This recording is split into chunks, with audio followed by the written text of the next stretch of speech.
Hello YouTube again. This is my second video putting out just on the ZX6Rs.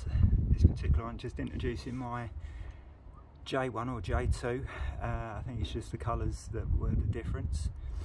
Other than that, they're exactly the same, but I just wanted to go through things that I've done on the bike and reason why I have two of them, which is a little strange.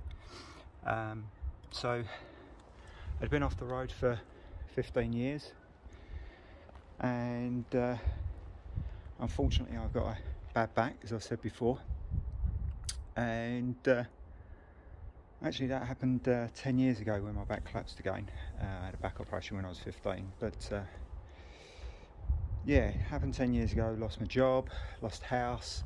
It's all good now, so no sympathies please, we're all good. But we went through some bad times and sad times, and one thing that got me through it was actually this bike.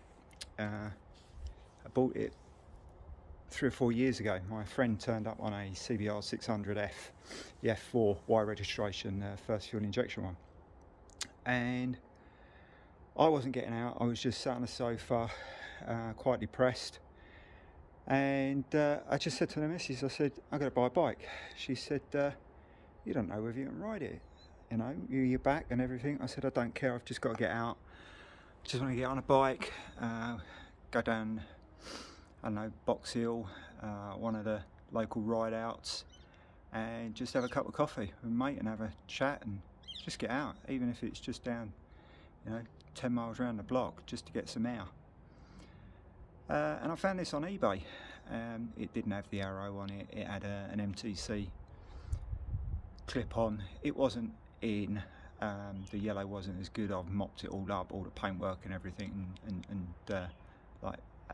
made it look a lot better, but the actual bike, bare bones, was there, and I only paid 1,500 quid for it. Now you look on eBay now, you can't get them for that price, and at the time it had 22,000 miles on the clock.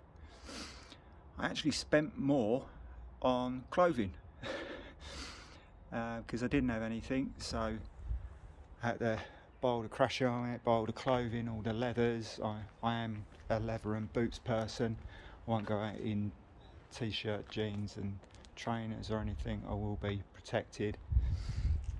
And yeah, when I picked it up, my mate drove me down now, got on the bike, and it was pouring down with rain, and I started riding it home. The MTC pipe didn't have a baffle in it, and it was just ridiculously loud, like just stupid loud, like offensive. But I was laughing on the motorway. It was just really comfortable. It just took the pressure off my back a little bit onto the wrists. I have done some changes on that with changing the suspension as far as height wise, but it was just brilliant. I absolutely loved it, and I instantly fell in love with the bike. And you know, I've owned new bikes. The last new bike I owned was an R1 back in 2003. I had it 2 years and I'd done 900 miles on the clock, and it actually was just too quick for me. They are just frighteningly quick, the thousands. I do like to rev a bike, and you might as well just tear your license up. I mean, unless you're going to go on a track or you're happy to try and have police chase you or something. I mean, these 600s, you twist the throttle and you can be at 120, 130 if you want, you know, if you're going on a track. Don't particularly want to be doing those speeds on the road, but I mean, they're plenty quick enough. And I just fell in love with it, and it's probably the best bike I've ever owned, and it's the first used bike I've ever owned, apart from an RD350 that I bought when I was 17. That was my first big bike after passing my test on a 125. So yeah, I started doing a lot of research on them, and my friend actually gave me a magazine. Now this magazine that he gave me, I think, is a 2003 edition, and it goes through the history of the FG model and the racing heritage and what Kawasaki done to the bike, and really to try and update your bike and what bits you can do. Now I will do a video just on the magazine because it is phenomenal. I learned so much about the bike on how to improve it, just to make it a little bit more modern. I did go down to Peterborough to the big show where you can test ride the bikes, because I thought, well, if I love this, let me get a new one. And at the time, it was 2018, I just bought this bike, so I tried the new 636. Fantastic bike. I think in the real world, going along the motorway, it's just too light. I was getting blown around everywhere. It's too focused on the wrist for me. It was just that little bit uncomfortable, and the motor really likes to be revved. And I then got back on my bike, and I was really happy with it. I just thought, for the £9,500, I'm not going to spend that on it. So I looked at this magazine, and the first thing I'd done, I actually changed the suspension. I ordered a looked into Maxton, K-Tech and Orleans. Maxton was really the only company that, to a degree, willing to help, that actually, as soon as I phoned them up, they knew what they were doing.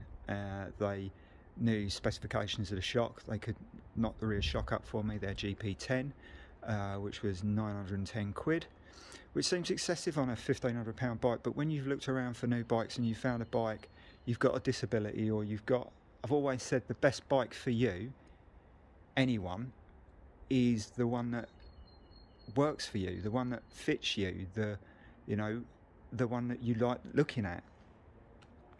All of these reviews that say certain bikes are the best bikes on the road, they might not work for you, or they may not get what you want out of them. Not everyone wants to go tearing about, or it's not about 200 brake horsepower at the back wheel.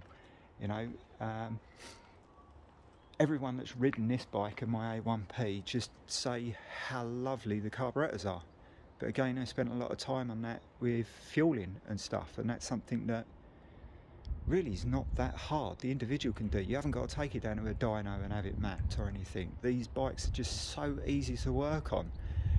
To take I can get the carbs off within like 45 minutes, an hour. It's just so easy to do.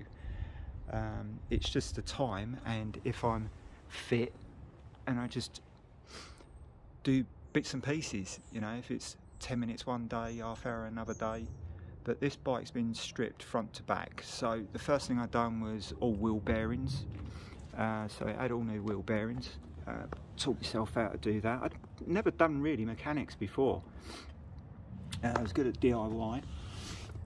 So done the wheel bearings. When I ordered the Maxton rear shock, we was talking about the front suspension. They gave me a couple of different options, and the best option that they had, or the most expensive option, and the one to really improve it, to dramatically change it, is the new suspensions. They have rebound on one and compression on the other fork. And what they could do is they could take they could remove all of the internals. They could put it in a machine, make the new internals, and bring it basically up to a 2018-2020 spec suspension, which is what I went for. So it did cost me £2,000, or just under £2,000. But as soon as I put that in, it transformed the bike. It just rode like a brand new bike. It was just absolutely amazing. And as I say, I just loved it. And I knew I wasn't going to sell it, and I knew that this was the bike for me. I then started doing other bits and pieces that I'll go into later. But the suspension wise, this hasn't got the Maxton suspension on now, because I've got an A1P that came up because I'd had so much fun and loved the bike. I thought, right, okay, I'm going to look out for a really good J2 or J1, and the silver A1P came up with 1,900 miles on the clock. It was up for £4,000, which is a lot of money for a used bike. But I thought I can just swap the suspension over. I've got a brand new bike then, and the stuff that I'd already learned on this one, which were really from the magazines, about the 6-spot calipers. A lot of people don't rate them, get rid of them and put the Nissans on.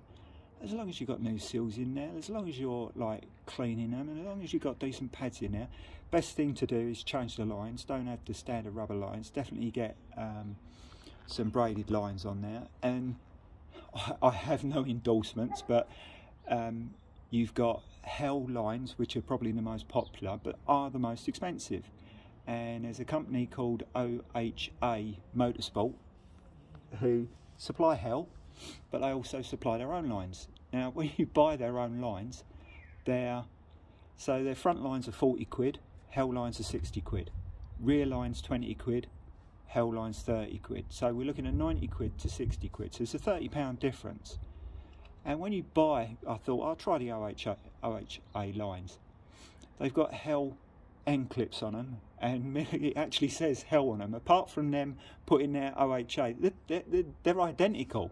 I can't see any difference. The bolts that they supply to bolt in, the Hell bolts, just save yourself 30 quid. It's just crazy. But that really transforms it in the front brakes. And then what I decided to do, this isn't the first one I bought. I actually bought the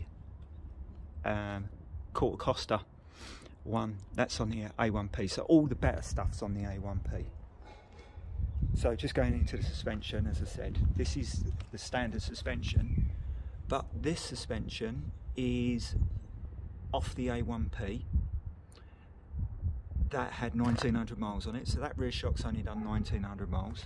These front shocks, which if you look at the specifications, the difference between a J2 and A1P, they done 44 improvements. Now obviously they bored out the engine to put it into a extra 36cc. They changed the carbs from 36mm to 37s. Most of the work was done on the front shocks. For what reason I'm not sure, because I can't really criticise the older shocks. Mine were just worn. They were 20 years old, and they needed improving. So it was either new seals and oil. While I'm doing that, I might as well change everything. So this has actually got pretty newish suspension on it, which I'm currently setting up. And when Maxton are brilliant, because when they supply you the suspension, they don't just give you it to bolt on. If you go to Nitron or anything like that, they literally give you a shock. You've then got to either teach yourself to set up suspension, to learn about rider sag, bike sag, and what everything means, or take it to a company and pay £100 to have it set up. Or Maxton, I forget the guy's name down now, I think it was Mark, but just call them up, say, right, this is happening, how do I set this up, what do I do? And they just talk you through it. It's just amazing. Or just email them. It's fantastic. Fantastic support. And as I say, not paid by them or whatever, but I mean, I spent like 1900 quid with them, and it was money really well spent, so I was very, very happy with that. Obviously it's got the exhaust on it. Now when I bought the A1P, the idea was I was going to sell this J2 and have the A1P, but I really liked the yellow. I loved the way it popped. I thought it was great that people could see me coming a mile off.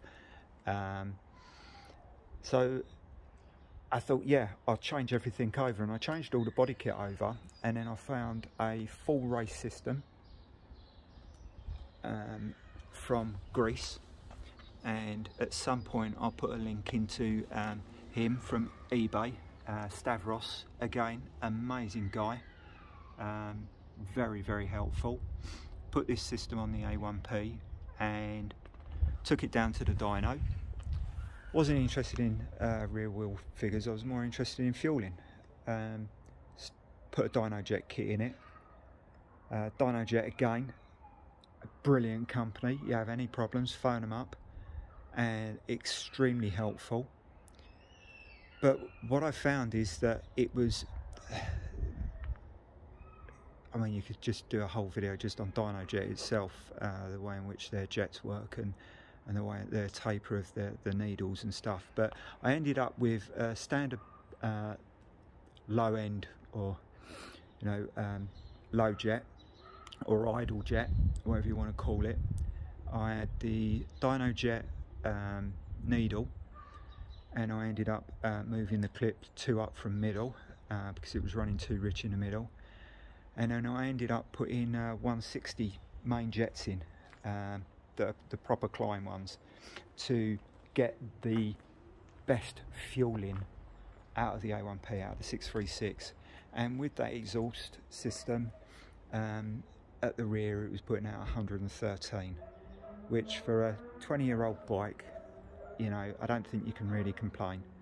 113 bhp, and the company that I went to, they run Moto 2 bikes, you know, they're not like, it's properly calibrated, you know, it's not like false figures or anything.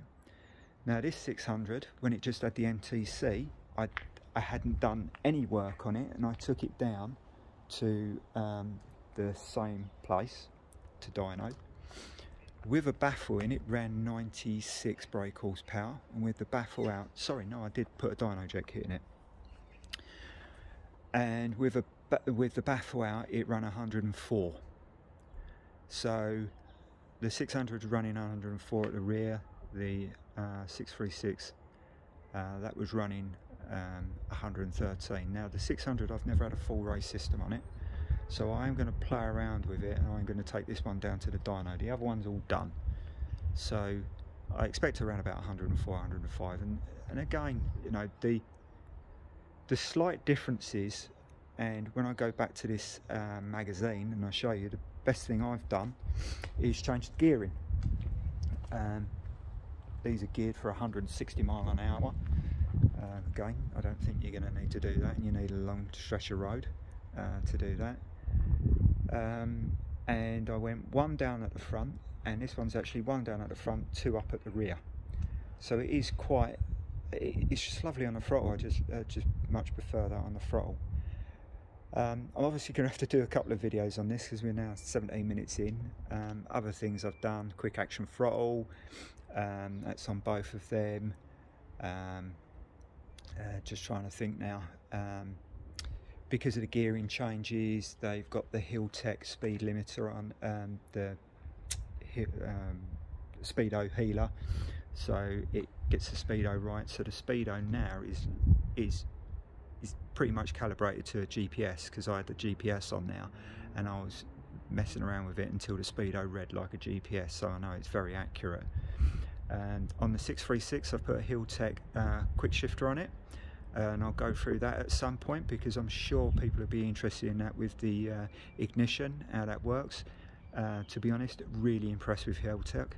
And on the 636 I've also got a gear indicator as well.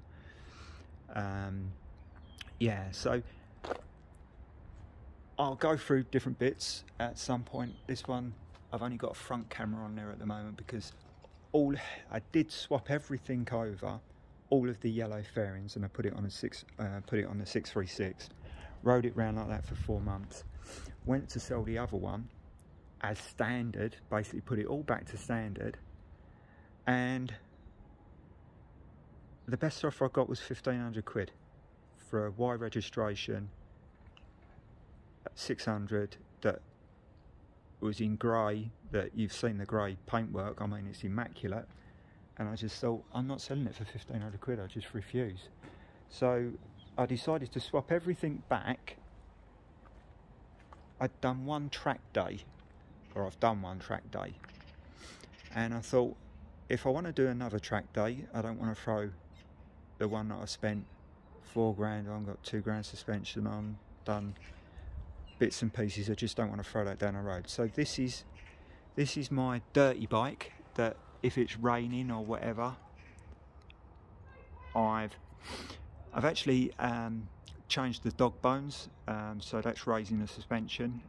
Again, I'll go into that a bit more later. That's been raised by 35mm on both of them. That puts the seat height for me perfect, just taking that weight off my lower back and slightly putting it on my wrists. I've also on the seats cut the seats open, put 2 centimeters worth of gel padding now. Again, just much more comfortable on my bum for longer rides. I mean, I can probably do about an hour but that's because of my back and how I am. But many people would be, you know, going back to days that I would tour down to France or whatever, you know, this would be absolutely ideal, be absolutely fantastic. And you know, I can't rate these bikes highly enough. They're just absolutely fantastic. I love mine. But yeah, I'm going to wrap this up now. I'm sure I'll do another one.